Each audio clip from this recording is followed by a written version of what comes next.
आज हम जानेंगे संख्याओं के बारे में। यह सारी संख्याएं कक्षा 6 से लेकर 12 तक के विद्यार्थी देख सकते हैं। कक्षा 6 से लेकर 12 तक के गणित में यह संख्याएं बहुत महत्वपूर्ण हैं। सबसे पहले हम जानेंगे प्राकृत संख्या क्या होती है, उसके बाद पूर्ण संख्या, सम संख्या, विषम संख्या, भाज्य संख्या, अभाज्य, जुड़वा अभाज्य, सह अभाज्य, संपूर्ण संख्या, रामानुजन संख्या क्या होती है, परमेय संख्या क्या होती है, अपरमेय क्या होती है, पूर्णांक क्या होती है। इन सब के बारे में आइए हम विस्तार पूर्वक चर्चा करते हैं। सबसे पहले हम जानने का प्रयास करेंगे प्राकृत संख्या। प्राकृत संख्या क्या होती है, पहले इसकी परिभाषा पढ़ लेते हैं। जिनको गिना जा सके, अर्थात गिनती की संख्या को ही प्राकृत संख्या कहते हैं। हम ऐसे समझ सकते हैं इसको, जो संख्याएं हमें प्रकृति द्वारा प्रदान की गई हैं वह प्राकृत संख्याएं कहलाती हैं। किसी भी वस्तु को गिनने से पहले गिनने के लिए हम इन्हीं संख्याओं का प्रयोग करते हैं। किसी भी वस्तु को गिनने के लिए हम सबसे पहले क्या करते हैं, एक से शुरुआत करते हैं। 1, 2, 3, 4, 5 और है अनंत तक चलती जाती है, तो यही प्राकृत संख्या है। प्राकृत संख्याओं में सबसे छोटी प्राकृत संख्या विकल्पीय प्रश्नों में पूछ लिया जाता है, तो वो होती है 1। और सबसे बड़ी प्राकृत संख्या, इसका उत्तर हो जाएगा, हम सबसे बड़ी प्राकृत संख्या ज्ञात नहीं कर सकते। दूसरी संख्या है पूर्ण संख्या। पूर्ण संख्या की परिभाषा हो जाएगी, यदि प्राकृत संख्याओं में शून्य को शामिल कर लिया जाए, प्राकृत संख्याओं में शून्य को शामिल कर लिया जाए तो वह संख्याएं पूर्ण संख्याएं कहलाती हैं।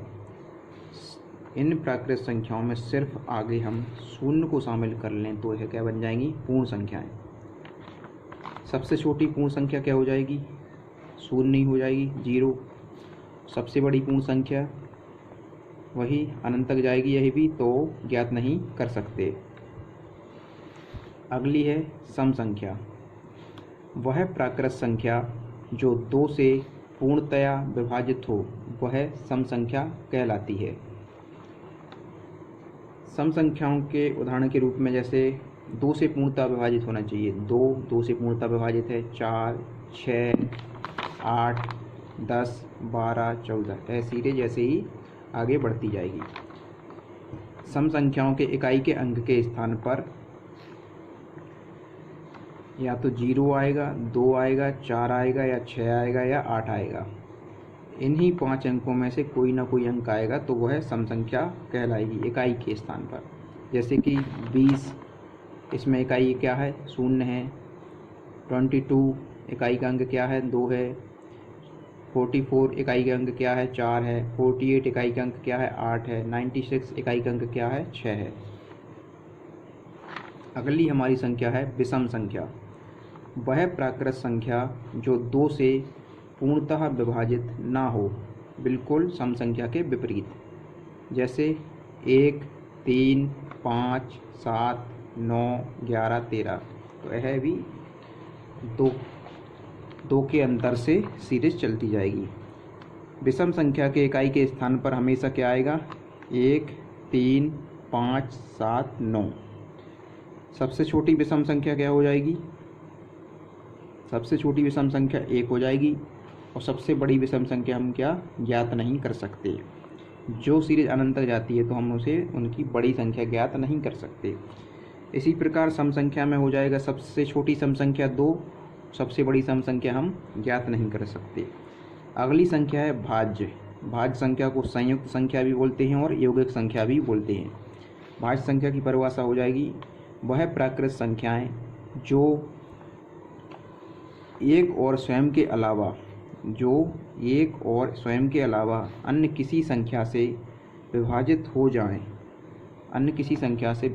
जाएं, वे भाज्य या संयुक्त या यौगिक संख्याएं कहलाती हैं।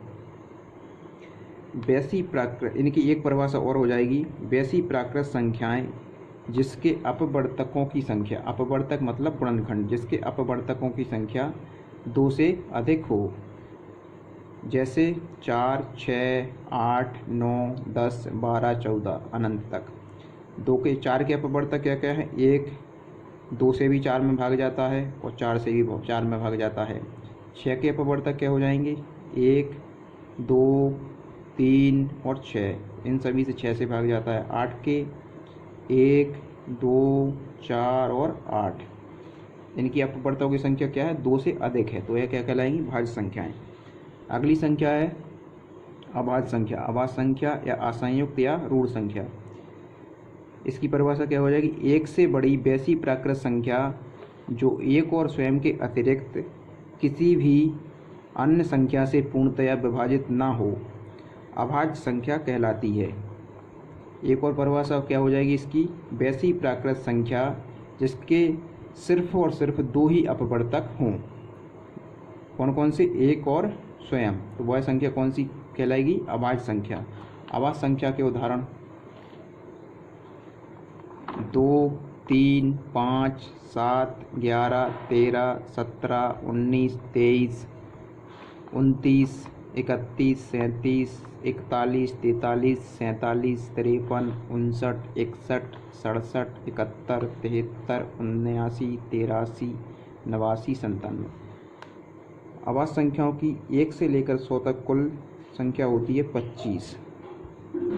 विकल्पीय प्रश्नों में है, पूछ लिया जाता है। तो इनके सिर्फ और सिर्फ 2 अपवर्तक हैं। 2 के अपवर्तक क्या है? 1 और 2। 3 का 1 और 3, 5 का 1 और 5, 7 का 1 और 7, 47 का 1 और 7, और किसी भी संख्या से इसमें भाग नहीं जाएगा। अगली संख्या जुड़वा अभाज्य संख्या, इसकी परिभाषा क्या हो जाएगी?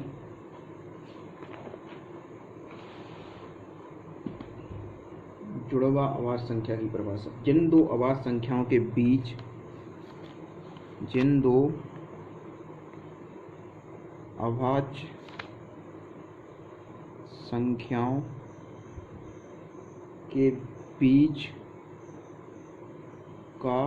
बीच का अंतर,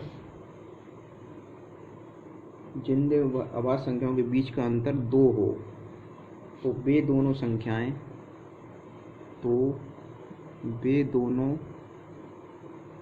संख्याएं क्या कहलाएंगी? जुड़वा अभाज्य संख्याएं कहलाती हैं। जुड़वा अभाज्य संख्याएं कहलाती हैं।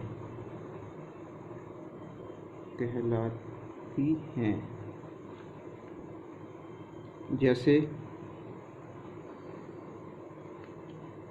3 और 5, 5 और 7, 11 और 13, 17 और 19, 29 और 31, 41 और 43, 59 और 61, 71 और 73। क्या है? जिन दो अभाज्य संख्याओं के बीच का अंतर 2 हो। अभाज्य संख्या है 3 और 5, इनके बीच का अंतर कितना है? 2। 5 और 7 क्या है? अभाज्य संख्या, बीच का अंतर कितना है? 2। 11 और 13 क्या है? अभाज्य संख्या, बीच का अंतर क्या है? 2। जिन भी दो अभाज्य संख्याओं के बीच का अंतर 2 हो, तो वे दोनों संख्याएं जुड़वा अभाज्य संख्याएं कहलाएंगी। दोनों संख्याएं क्या कहलाएंगी? जुड़वा अभाज्य संख्याएं। अगली संख्या है सहअभाज्य या असहभाज्य संख्या। इसकी परिभाषा क्या हो जाएगी? जिन दो प्राकृत संख्याओं का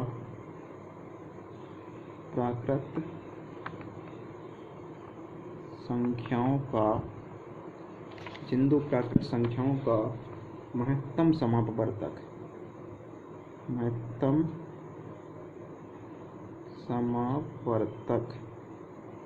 एक हो,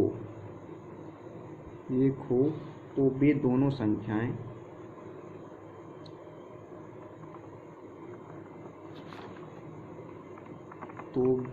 संख्याएं सहअभाज्य कहलाती हैं। सहअभाज्य संख्याएं कहलाती हैं।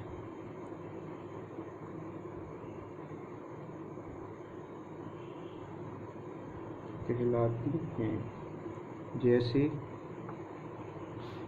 4 5 5 7 4 9 12 13 1 5।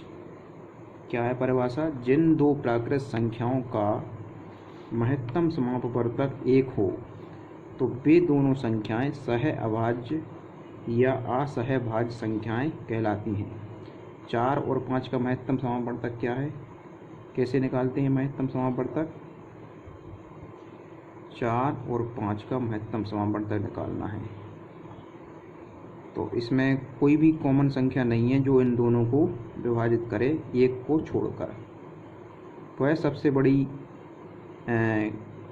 कॉमन या उभयनिष्ठ संख्या जो इन दोनों को विभाज्य करे वो क्या कहलाती है? महत्तम समापवर्तक। तो इन दोनों को सिर्फ और सिर्फ ऐसी संख्या एक है जो इन दोनों को विभाजित करती है तो वो क्या हो जाएगा? महत्तम समापवर्तक। तो इन दोनों का महत्तम कितना होगा? 1। इनका भी 1 आएगा, इनका भी 1 आएगा, इनका भी 1 आएगा। तो जिनका महत्तम समापवर्तक 1 हो तो वे दोनों संख्याएं सह अभाज्य या असहभाज्य संख्याएं कहलाएंगी। अगली संख्या है संपूर्ण संख्या। संपूर्ण संख्या क्या होती है? वैसी प्राकृत संख्या, वैसी प्राकृत संख्या जिसके सभी अपवर्तकों का योग, जिसके सभी अपवर्तकों का योग संख्या मान से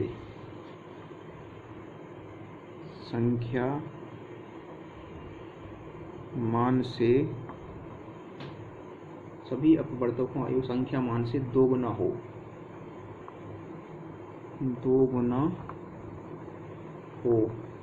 संपूर्ण संख्या कहलाती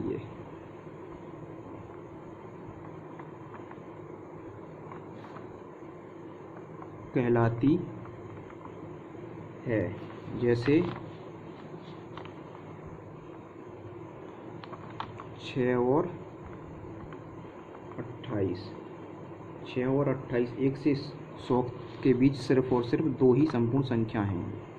1 से 100 के बीच दो ही संपूर्ण संख्या हैं। इनको हम समझाते हैं कैसे संपूर्ण संख्या बनी। हम निकालेंगे 6 के अपवर्तकों का योग का योग। 6 में किस किस से भाग जाता है? 1 से जाता है, 2 से जाता है, 3 से जाता है और 6 से जाता है। क्या हो गया इनका योग? 2 और 1 3 और 3 6 और 6 12, यानी कि संख्या मान से कितना हो गया? 2 गुना। ऐसे ही 28 के अपवर्तकों का योग का योग 28 में किस किस से भाग जाता है? 1 से जाता है, 2 से जाता है, 4 से जाता है, 7 से जाता है, 14 से जाता है और 28 से जाता है। 2 और 1 3 और 4 7 और 7 14 और 14 28 और 28 56। क्या हो गया योग? संख्या मान से 2 गुना। तो यह क्या कहलाएंगी? संपूर्ण संख्या। अगली संख्या है रामानुजन संख्या। रामानुजन संख्या क्या होती है? रामानुजन संख्या केवल एक है 1729। तो 1729 को रामानुजन संख्या कहते हैं। रामानुजन संख्या कहते हैं। 1729 को क्या कहते हैं? रामानुजन संख्या कहते हैं। इसकी परिभाषा है वैसी लघुत्तम प्राकृत संख्या, लघुत्तम प्राकृत संख्या जिसे दो संख्याओं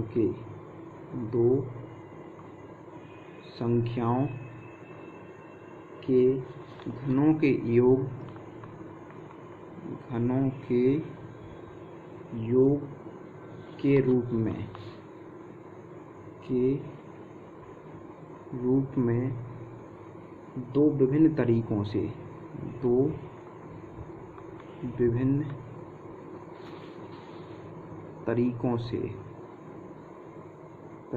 से लिखा जा सके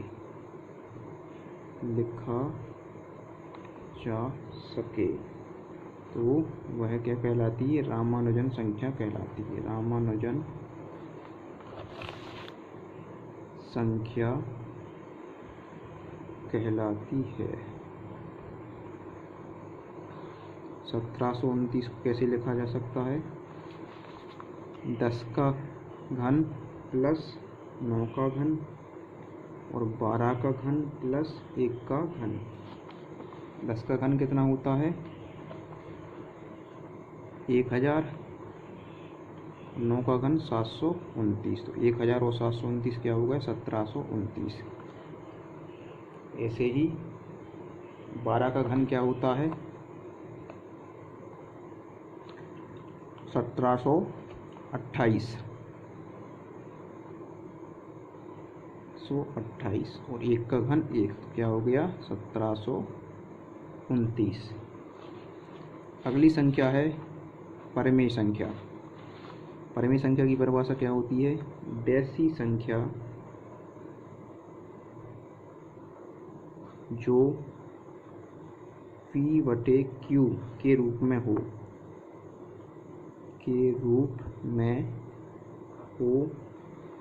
या P/Q के रूप में व्यक्त किया जा सके। P/Q के रूप में व्यक्त की जा सके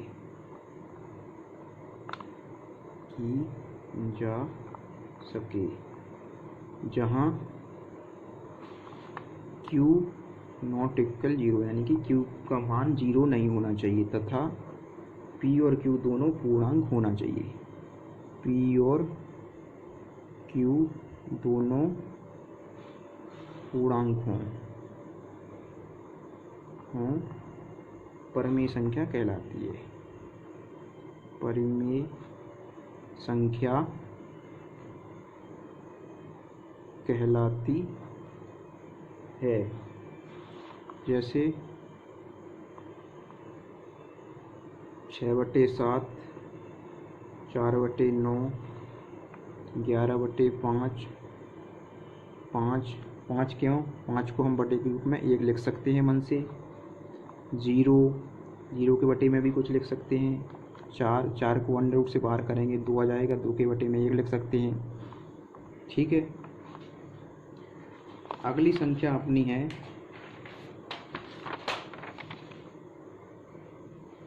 पूर्णांक संख्या।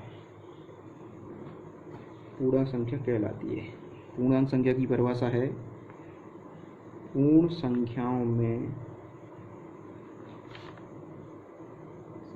में यदि ऋणात्मक संख्याओं को शामिल कर लिया जाए। ऋणात्मक संख्याओं को शामिल कर लिया जाए तो वह पूर्णांक संख्या कहलाती है। तो वह पूर्णांक संख्या कहलाती है। जैसे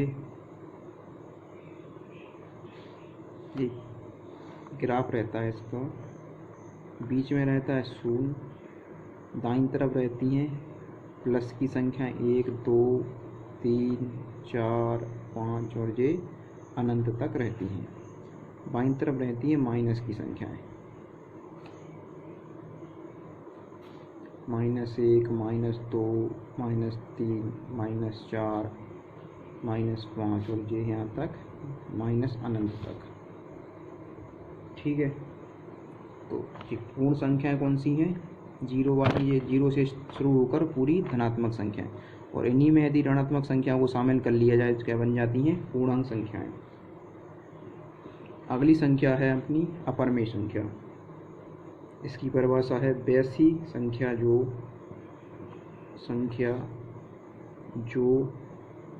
P/Q के रूप में व्यक्त ना की जा सके, बिल्कुल परिमेय के विपरीत, व्यक्त ना की जा सके, अपरिमेय संख्या कहलाती है। संख्या कहलाती है। जैसे √2, √3, √5, पाई इसका सबसे महत्वपूर्ण उदाहरण है। कुछ जैसे एक दो बातें याद रख लीजिए। प्रत्येक प्राकृत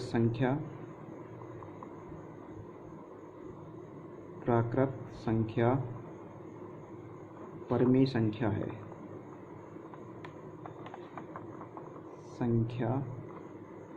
हम सभी प्राकृत संख्याओं को परिमेय संख्या बोल सकते हैं, और प्रत्येक पूर्ण संख्या परिमेय संख्या है।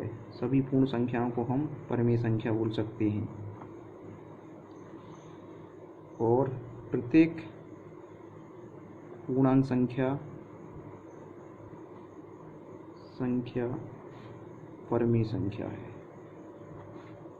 ये परिमेय संख्याओं के बारे में 3 तथ्य हैं कि प्रत्येक प्राकृत संख्या भी परिमेय संख्या कहलाएगी, प्रत्येक पूर्ण संख्या भी परिमेय संख्या होगी, और प्रत्येक पूर्णांक संख्या भी परिमेय संख्या कहलाएगी।